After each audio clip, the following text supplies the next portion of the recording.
ओम नमो भगवते वासुदेवाय नमः।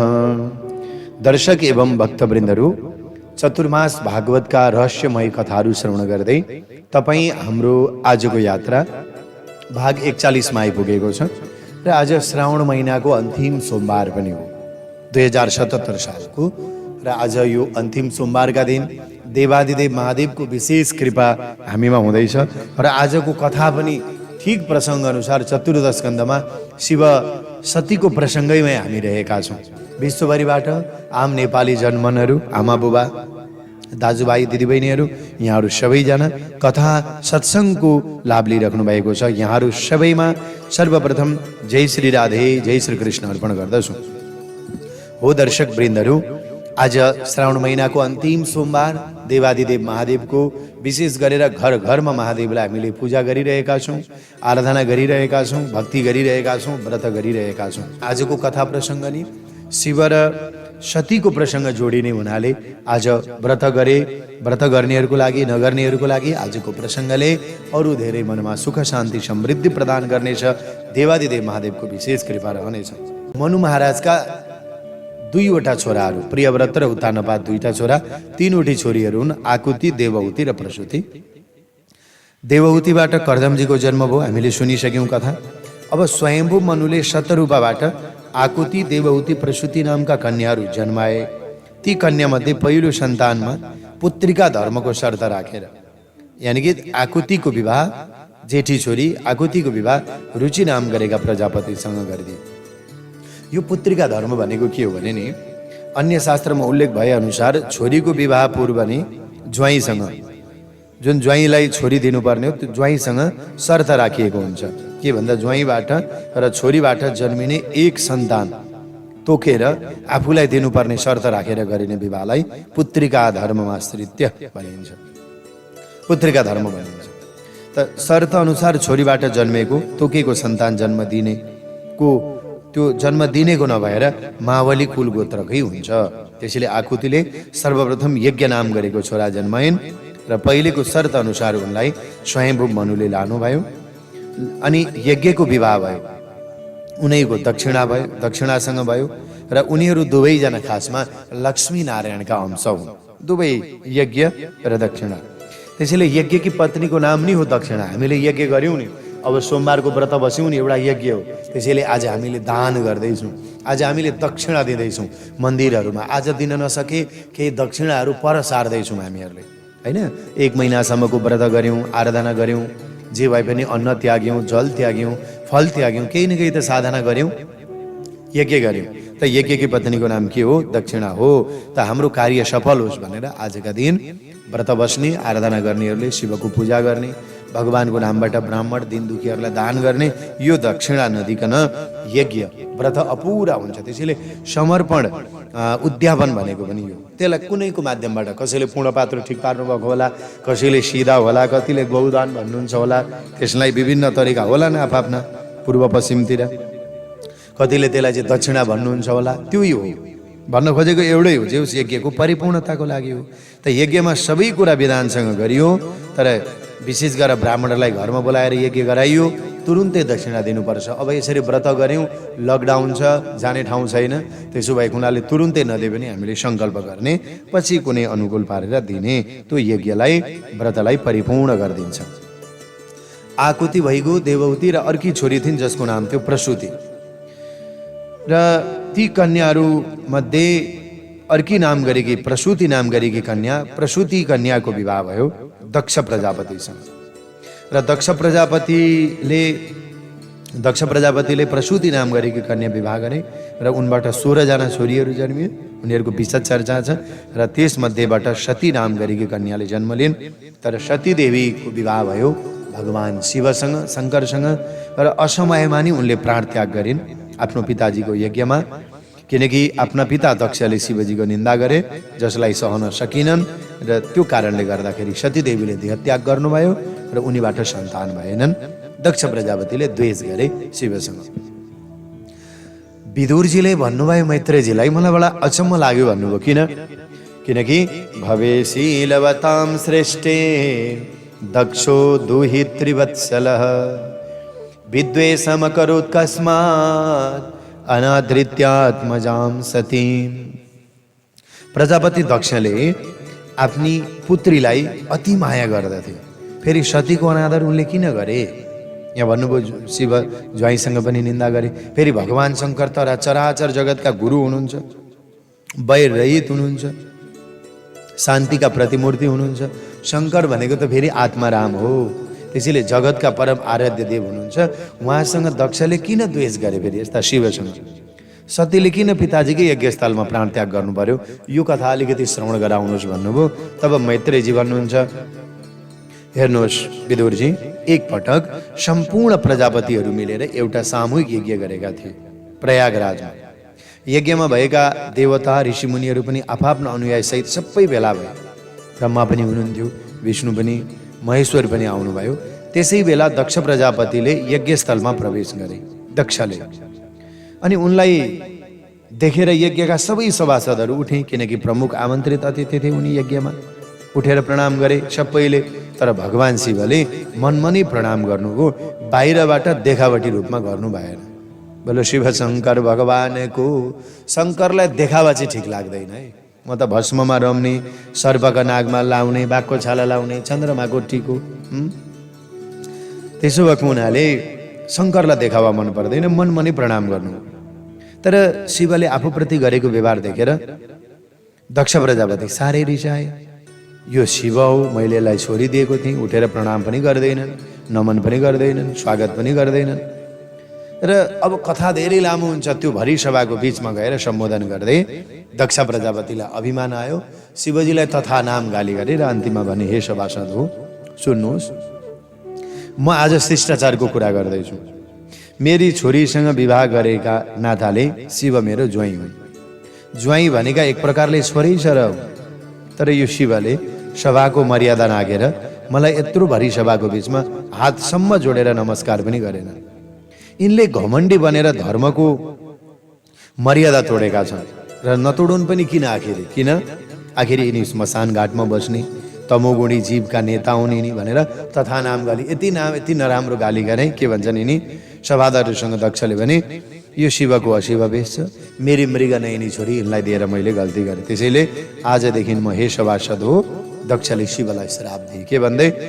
अयम तु देव यजन इन्द्रोपेन्द्रादिभिर्भवः सहभागं न लभतां देवैर्देवैर्गणाधमः।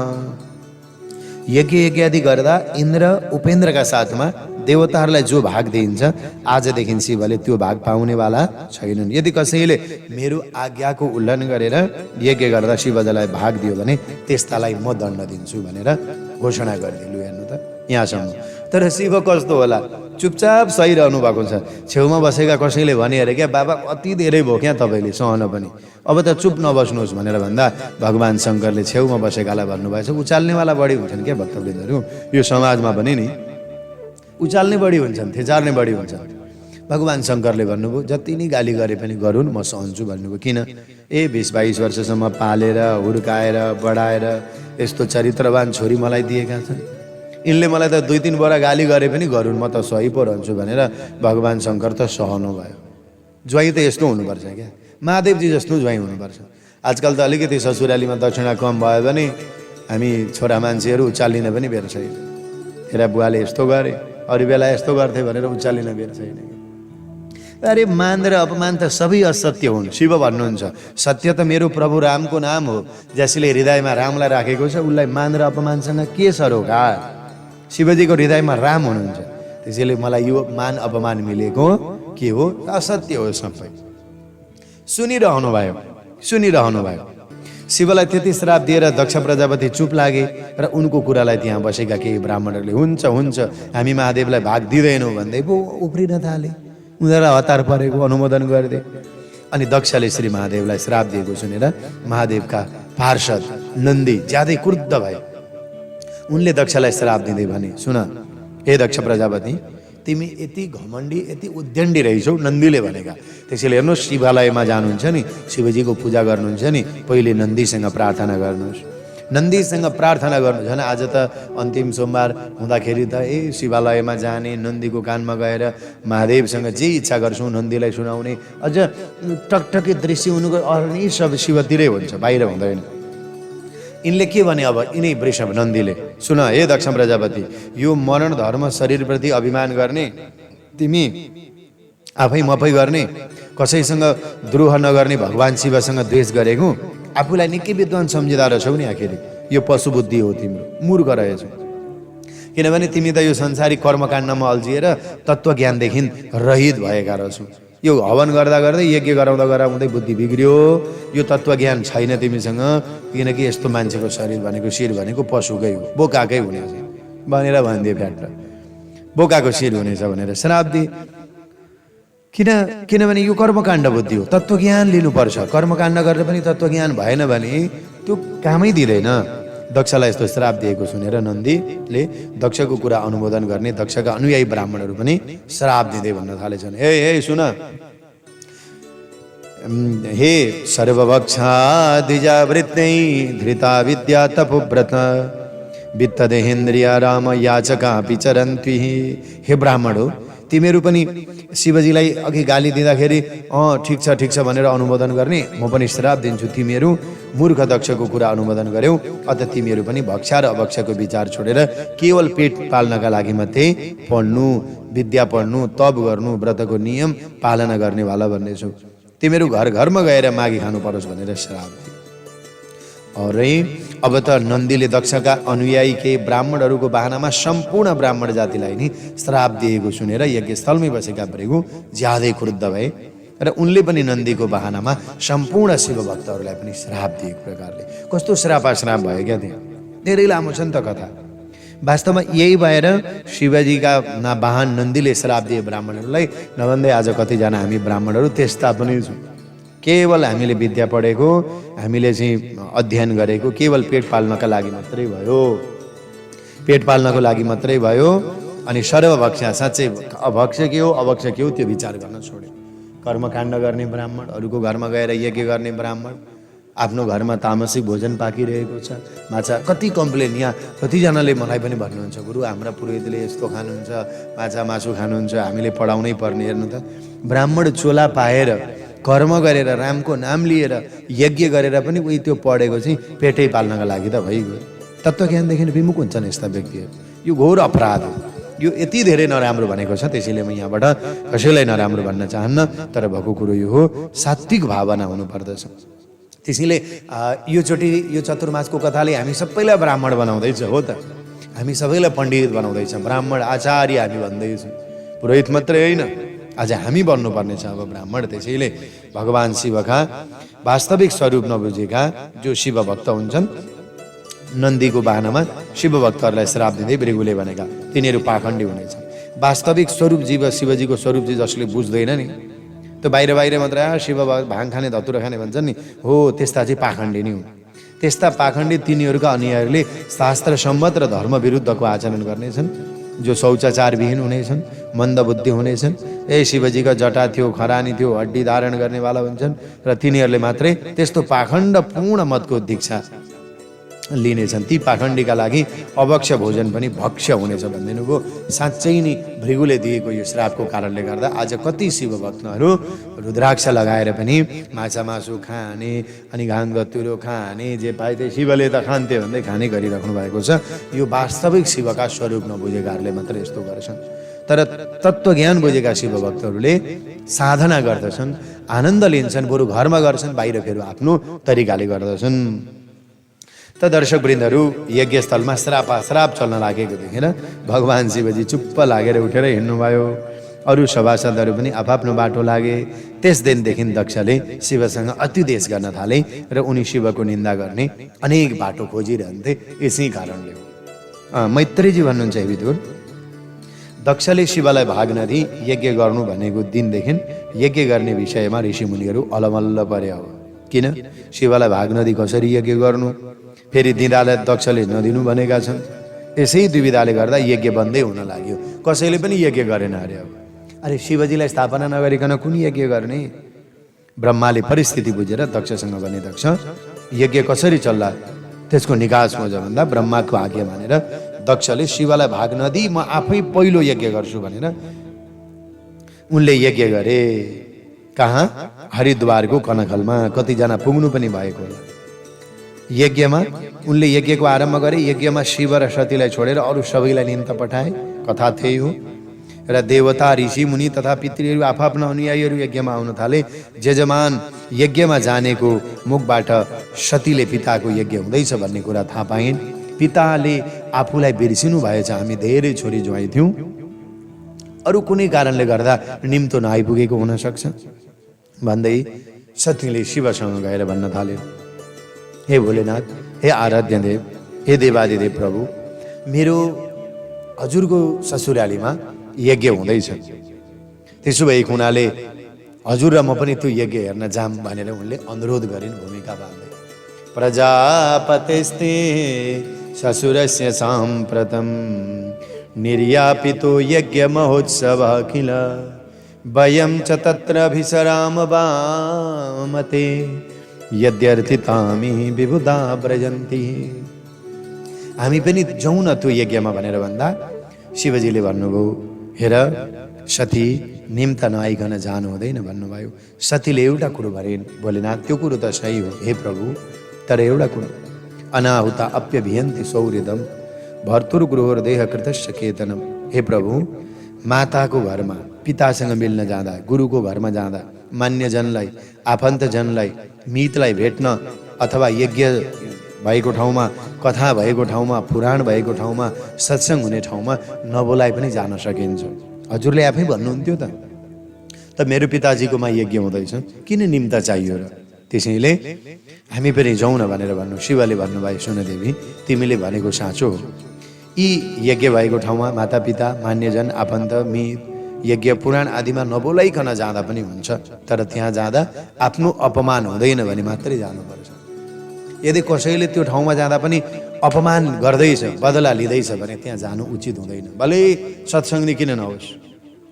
किनभने एउटा कुरो जानिराख देवी, भगवान शङ्कर भन्नुहुन्छ, बहुत काम लाग्ने कुरा बताउनुहुन्छ। हेर्नु है, विद्या तपो वित्त वपुर वयः कुलैर सताम गुणै षड्भिर सत्तमै तरे स्मृतौ हतायां मृतमान दुर्दशा स्तब्धा न पश्यन्ति हि धाम भूयसाम। जसले विद्या पढेको छ, जसले तप गरेको छ, धन छ, राम्रो शरीर छ, युवा अवस्था छ, उच्च कुलमा जन्म लिएको छ भने यी छ कुरा सत्पुरुषहरूको लागि गुण हो। जो सत्पुरुष छ नि उसको लागि त गुण हो, शोभा हो, श्रृङ्गार हो। के एकचोटि फेरि विद्या, तप, धन अनि राम्रो शरीर, युवा अवस्था र उच्च कुल, यी छ कुराहरू सत्पुरुषको लागि मात्रै शोभायमान हुन्छन्, गुण हुन्छन्। तर निजको लागि चाहिँ विद्या प्राप्ति भयो भने खराब नै हुन्छ, तप गर्यो भने पनि खराबकै लागि गर्छ, धन पनि मांस मदिरा भोगमै सकिदिन्छ, राम्रो शरीर पनि त्यत्तिकै यसले बर्बाद पारिदिन्छ कामन्दमा रहेर, अनि युवा अवस्था पनि मोज मस्तीमै गयो, उच्च कुल पनि सकिन्छ। त अवगुण हुन्छन् निज पुरुषहरूको लागि चाहिँ अवगुण हुन्छन्, शोभायमान हुँदैन हो। यी कुराको सदुपयोग गरेर सत्पुरुषले अरूको भलाइ गर्छन्, तर निज पुरुषले पनि दुरुपयोग गरेर अरूको कुभलो गर्छन्। कस्तो राम्रो कुरा। अनि भन्नुहुन्छ भोलेनाथ, हेर, जसले आफ्नोमा आउनेलाई नराम्रो दृष्टिले हेर्दछन् त्यस्ताकोमा यो मेरो मित्र, बान्धव अथवा कोही भनेर जानु पनि हुँदैन। तिमी दक्षकी सबैभन्दा मन परेकी छोरी हो, तर मसँग विवाह गरेकै कारणले गर्दा त्यहाँ मान पाउँदैनौ। वैकुण्ठको वैभव पाउन नसकेर दैत्यले विष्णुको विरोध गरे चाहिँ तिम्रा पिताले पनि मसँग बिना कारण द्वेष गर्नुभएको छ सती। बरु बाणले लागेको त्यति दुख्दैन होला, तर जति आफन्तले गरेको दुर्वचनले शरीर पोल्दछ, मन पोल्दछ। त्यसैले तिमी पनि त्यहाँ नजाऊ। मेरो कुरा नमानेर यदि तिमी त्यहाँ गयो भने हे भद्रे, तिम्रो त्यहाँ कल्याण हुँदैन। यसरी शिवले अनेक तरिकाले सम्झाउनु भयो, तर सतीले मानिन। उनी बाहिर भित्र गर्न लागिन्। उनको अवस्था हेरेर जान दिँदा दक्षले अपमान गरे पछाडि नदिँदा माइत जान नपाएको झैँ झोकमा यी दुवै परिस्थितिमा यिनले प्राण त्याग्ने छिन् भन्ने विचार गरेर शिवले आफ्ना गणहरूलाई साथ लगाएर सतीलाई यज्ञस्थलतिर पठाइदिनु भयो।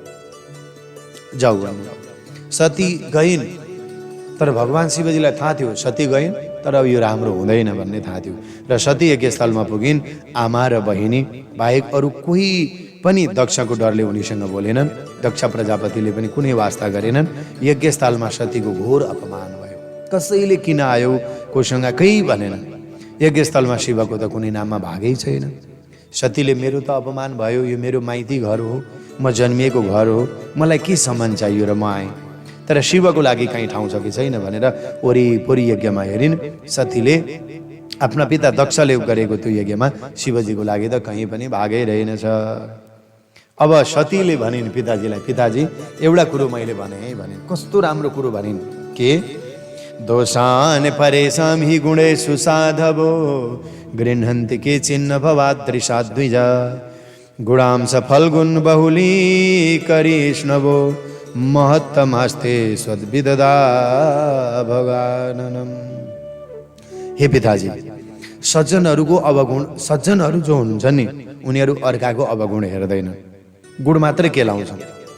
हजारवटा नराम्रो कुरो भन्नुहोस् तर एउटा राम्रो कुरो खोज्छन् सज्जनहरूले। तर दुर्जनहरूको स्वभाव के हुन्छ, हजारवटा राम्रो काम गरोस् त्यो खोज्दैनन्, त्यसको प्रशंसा गर्दैनन्। एउटा मात्रै नराम्रो कुरो गरे भने हो ती दुष्टहरूले अर्काका अवगुणलाई मात्रै खेर्छन्, केलाउँछन्। हजारौं गुणको पनि ख्याल नगरी उनीहरूमा भएका एक दुईवटा अवगुण केलाउनेहरू हुन्छन्, उनीहरूको स्वभाव यही हुन्छ। त्यसैले अर्काको अलिकति गुणलाई पनि धेरै मान्नेहरू महान हुन्छन्। तर अवगुण मात्रै केलाउनेहरू अधमै हुन्छन् त्यो संसारमा। त्यस्ताको सङ्गतै गर्नु हुँदैन बुवा। जसले जानेर होस् बुवा अथवा नजानेर होस्, जीवनमा एकपल्ट मात्रै पनि 2 अक्षरले बनेको भगवानको नाम के शिव, 2 अक्षर, 3 अक्षरै छैन, शिव उच्चारण गर्दछन् भने त्यस्ताको सम्पूर्ण पाप त्यतिखेर नाश हुन्छ। ह र जानेर होस् नजानेर होस्। तर पिताजी संसारमा हजुर बाहेक अरू को होला जसले त्यस्ता भगवान शिवको विरोध गरोस्, निन्दा गरोस्, त्यस्ताको आज अपमान गरोस्। त्यसैले बुवा शास्त्रले एउटा कुरो भनेको छ, सतीदेवी के भन्छन्, कर्णोपिदायम निर्वाद्य कल्पयसि। बुवा कसैले सनातन धर्म र ईश्वरको निन्दा गर्दछ भने शक्ति हुनेले त्यस्ताको जिब्रो काटिदिनु। शक्ति छ भने आफ्नो धर्मको र आफ्नो इष्ट देवताको निन्दा गरिरहेको छ भने त्यस्ताको कि जिब्रो काटिदिनु, तुरुन्तै काटिदिनु।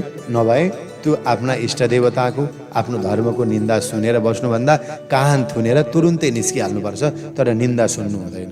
सकिन्छ भने टक्कर गर्ने, जवाब दिने, अब त्यो पनि सकिँदैन उत्तर दिने भने जिब्रो काटिदिने, त्यो पनि सकिएन भने जसले निन्दा गर्छ आफूले केही उत्तर दिन सकेन भने कान थुन्ने हिँड्ने। हो र भनेर नबस्ने थिएँ। अब मेरो अगाडि शिवको निन्दा गरेको भए म अहिले नि त्यसको वध गर्ने थिएँ, तर तपाईँले मेरा पिता हुनुभयो अनि शिवको निन्दा गर्नुभयो। त्यसैले म विवश छु, किनकि तपाईँले शिवको महिमा बुझ्नु भएको रहेनछ। नीलकण्ठको आज अपमान गर्नुभयो। नजानेर बुवा कुनै अभक्ष वस्तु खाइयो भने वमिट गरेपछि, वमन गरेपछि शुद्ध भइन्छ। त्यस्तै गरेर शिवद्रोही पिताबाट पाएको यो शरीरलाई अब म पनि राख्दिनँ। अब म राख्दिनँ बुवा, किनभने अब न तपाईँकोमा जिब्रो काट्न सक्छु, न म कान थुनेर गएर शिवसँग गएर फेरि म आएँ भन्न सक्छु। अब म शिव, अब के वस्तु, यो अभक्ष शरीर भयो हजुरले जन्माएको। त्यसै गरेर अब गोत्रम तदीयम भगवान् वृषध्वजो म त्यागिदिन्छु। म घर गएँ भने पनि दक्षकी छोरी आयो भन्नुहुन्छ, अब हजुरको नामसँग मेरो नाम जोड्न चाहन्न। शिवजीले सधैँ दक्षपुत्री दाक्षायणी भन्नुहुन्छ। अब तपाईँ र मेरो सम्बन्ध सकियो। पितासँग यति भनेर सतीले आफ्नो शरीरबाट योगाग्नि उत्पन्न गराएर त्यसमा प्राणको आहुति दिन लागिन्। र प्राणको आहुति दिन लाग्ने बेलामा सबैजनालाई हेरिरहेका थिए। सतीदेवीले भनिन्, हे भगवान्, हे भोलेनाथ, प्राण त्याग्ने बेलामा आज म अपूर्ण भएँ, परिपूर्ण हुन सकिनँ। जीवनमा मेरो फेरि जन्म होस्, तर शिवका घरमा, शिवका दानीका घरमा, शिवका भक्तका घरमा, जसको घरमा बेलको वृक्ष छ, जसको घरमा नित्य प्रति शिवजीको लागि अभिषेक हुन्छ, जसको घरमा शिवजीको स्थान छ, त्यो घरमा मलाई जन्म दिनुहोस्। जुन घरमा बेलको वृक्ष छ हुँदैन, जुन घरमा शिवजीका फोटा तस्बिरहरू हुँदैनन्, शिवका भक्त हुँदैनन्, त्यस्ता नास्तिकको घरमा मलाई जन्म नदिनुहोस्। अन्त्ययामते सागथि सतीदेवीले प्राण त्याग गरिन् र प्राण त्याग गर्ने बेलामा यज्ञ कुण्डमा फाल हानिन्। हाहाकार मचियो। सतीको साथ आएका शिवगणहरूले दक्षलाई मार्न खोजे। भृगुले विघ्न हटाउने मन्त्र पाठ गरे। ऋभु नाम गरेका देवताहरू उत्पन्न गराए र ती देवताहरूले रुद्रगणहरूलाई यज्ञस्थलबाट भगाउँदै दक्ष प्रजापतिको रक्षा गरे। अब सतीदेवीको देहत्याग भयो। सतीदेवीको अर्को शरीर जुन उनले प्रार्थना गरेकी थिइन्, हिमालयकी पुत्री भनेर जन्मिन हिमालयकी पत्नी मेनका, उनको गर्भबाट पार्वती भनेर जन्म लिइन्। र यही श्रावण महिनामा हरियाली, यो प्रकृतिको महिनामा श्रावण महिनाभरि माटोको बालुवाको पार्थिव शिवलिङ्ग बनाएर उनी देवादिदेव महादेवको आराधना गरिन्। पत्ता, हरिया पत्ता आदि खाँदै सबै कुराहरू अर्पण गर्दै गर्दै गर्दै परिपूर्ण भएर देवादिदेव महादेवसँग उनको साक्षात्कार भयो। पुनः जन्म लिइन्। शिवलाई नै उनले पति बनाइन्। त्यसो भएको हुनाले दर्शक एवं भक्तवृन्दहरू, सतीको प्रेम कस्तो रहेछ। जन्म जन्मान्तरमा अवतार लिइन्, तर उनले के भनिन्, म शिवको भक्तको घरमा जन्म हुन्छु। र शिवकै भक्तको घरमा असल सन्तानको पनि जन्म हुन्छ। शिवजीलाई राख्नेकै घरमा शिवजीको सेवा अरू केही नभए पनि परबाट हात जोडेर समय हुँदाखेरि स्नान गराउने, चन्दन लगाउँदै नभए परबाट भोलेनाथ हजुर हुनुहुन्छ है, मैले देखिरहेको छु भनेर हात जोड्नेका घरमा पनि सन्तान त असल नै हुन्छन्, सफल नै हुन्छन् शिवजीलाई राख्नाले। अब कतिजनाको मनमा डर छ, शिवलिङ्ग राख्नु हुँदैन अरे, यहाँ हुँदैन अरे, त्यहाँ हुँदैन अरे भनेर। त्यसैले धर्मदर्शनबाट यसका बारेमा सम्पूर्ण कुराहरू बुद्धि आउनु भएको छ। यहाँ त कथा र सत्सङ्गमा जे आउँछ त्यो वर्णन हामीले गर्ने हो। त्यसैले अब दर्शक एवं भक्तवृन्दहरू, दक्ष यज्ञस्थलमा सारा घटना घटेको देखेर नारदजीले कैलाशमा गएर शिवजीलाई सुनाइदिनु भयो। सती रहेनन् भन्ने बित्तिकै शिवजीले जटा निकाल्नुभयो, वीरभद्रको प्राकट्य गराउनुभयो। डरलाग अति तेजस्वी पुरुष गएर सबै तहस नहस गर्दै दक्ष प्रजापतिको टाउको काटेर यज्ञस्थलबाट चाहिँ आज यज्ञ कुण्डमा लगेर सुहा गरिदिए। सम्पूर्ण यज्ञहरू तहस नहस भयो। वीरभद्रको यस्तो उत्पातबाट डराएका देवताहरू ब्रह्माको शरणमा गए। ब्रह्माले भन्नुभयो, देवता हो, शिवसँग द्वेष साधना गरिएको यज्ञमा गरिएर तिमीहरूले ठुलो गल्ती गर्यौ। त्यतिखेर सबैले स्वीकार गर्यौ, आज यो फल भइरहेको छ। त्यसैको फल अहिले भोग्दैछु। अब हामी उनै शिवको शरणमा जानुपर्छ। उहाँ हाम्रो शरणमा आउनेसँग चाँडै प्रसन्न हुनुहुन्छ, आशुतोष हुनुहुन्छ भनेर देवताहरू सबैजना ब्रह्मादि गरेका देवताहरू मिलेर कैलाशमा गए। शिवसँग गएर प्रार्थना गरे, प्रभु त्यो यज्ञमा भाग हामी दिलाउनेछौँ भनेर सबैले प्रार्थना गरे। दक्षले जुन अपराध गरे यसबाट क्षमा दिनुहोस् भने र भगवान यज्ञका अन्त देवादिदेव महादेव प्रसन्न भइहाल्नुभयो। ब्रह्माको देवताहरूको प्रार्थना सुनेर र भगवानको मायामा मोहित भएका दक्ष जस्ता मूर्खले गरेको अपराध म कहिल्यै याद गर्दिनँ, किनकि मूर्खको स्वभाव नै अपराध गर्ने हो। मैले त्यसलाई सावधान गराउन मात्रै केही दण्ड दिएको हुँ भन्नुभयो। आफ्ना नन्दीको वाहन अनुसार शिवले बोकाको टाउको जोडेर दक्षलाई पनि जीवित गराइदिनु भयो। सबै स्वस्थ भए, सबै प्रसन्न भए। दक्षले आफूले गरेको गल्तीका लागि दुवै आँखाबाट आँसु झार्दै शिवको शरणमा परेर क्षमा मागे। ब्रह्माको आज्ञाले पुनः यज्ञ सुरु भयो। यज्ञस्थलमा साक्षात् भगवान श्रीहरि प्राकट्य हुनुभयो, भक्तवत्सल भगवानको। र त्यो यज्ञमा सारा देवी देवताहरूको बीचमा भगवानले बडा सुन्दर शब्दमा भन्नुभयो, हे सुजन हो, जगतको परम कारण म नै ब्रह्मा, शिव पनि मै हुँ। जसरी स्वर्णबाट बनेका कुण्डल, नूपुर, हार वस्तु अलग अलग देखिए पनि आखिरी मूल वस्तु स्वर्ण त एकै हो। त्यसै गरेर सृष्टिका लागि ब्रह्मा, संहारका लागि महेश्वर र पालनका लागि म विष्णु हुँ। जसरी मान्छेले शिर, हात, खुट्टा आदिलाई आफ्नो शरीरबाट अलग मान्दैन, त्यस्तै गरेर मेरो भक्तले पनि कुनै प्राणीलाई, कुनै पनि देवी देवताहरूको स्वरूपलाई अलग देख्दैनन्। सबैको शरीरमा आफ्ना इष्टको अनुभव गर्दछन्, त्यस्ता व्यक्ति धन्य हुन्। त्यसैले हेर, त्रयाणाम एक भावानाम यो न पश्यति वैविधा सर्वभूतात्मनां ब्रह्मं स शान्तिम अधिगच्छति। ब्रह्मा, शिव र म भनेको एकै स्वरूपमा तीन रूप हौँ। हामी मध्ये कसैलाई एउटालाई आफ्नो मानेर अर्काको निन्दा गर्दछ भने त्यस्तालाई कहिले पनि शान्ति मिल्दैन, अशान्ति नै हुन्छन् जति नै धर्म गरे पनि। त्यसैले शिव अनि ब्रह्मा र विष्णुमा कसैले भेद नगरिकन साधना गर्ने, भक्ति गर्नेवाला व्यक्तिहरूलाई नै शान्ति मिलेको हुन्छ भनेर भगवान श्री विष्णुले सबैका सामुन्नेमा यस्ता कुरा गरेर भगवान अन्तर्धान हुनुभयो। दक्षले आफूले गरेको गल्तीको लागि पटक पटक क्षमा माग्दै शिवलाई भाग अर्पण गरे र यज्ञ समाप्त गरे। ऋषिहरूलाई थुप्रै दक्षिणा दिए, मनमा श्रद्धा भरिएर आयो। देवताहरूसँग आशीर्वाद मागे। देवताहरूले भने, धर्म एव मतिम दत्वा त्रिदशास्ते दिवम ययु तिम्रो बुद्धि सदा धर्ममा लागिरहोस्। मैत्री ऋषि भन्नुहुन्छ हे विदुर, जसले यो महादेवको अति पावन चरित्र, मनुष्यको यश बढाउने, कीर्ति बढाउने, आयु बढाउने वाला, जसले भक्तिपूर्वक श्रवण गर्दछ, यसलाई अरूलाई सुनाउँदछ भने त्यस्ताको सम्पूर्ण पाप नाशहरू भएर भेद बुद्धिहरू समाप्त हुन्छ र उसको घरमा धनधान्य सुख शान्ति समृद्धिको वर्षा हुन्छ भनेर सुनाउनु भयो। आज श्रावण महिना अनि त्यसमध्येमा पनि ओ अन्तिम सोमबारका दिन झनै यो चरित्र सुन्न पायौँ। देवादिदेव महादेवको सबैमा कृपा होस् भन्दै तपाईँ हाम्रा दिनहरू सबैका लागि मङ्गलमय बनाउन्। हस्त। जय श्री राधे, जय श्री कृष्ण, हर हर महादेव।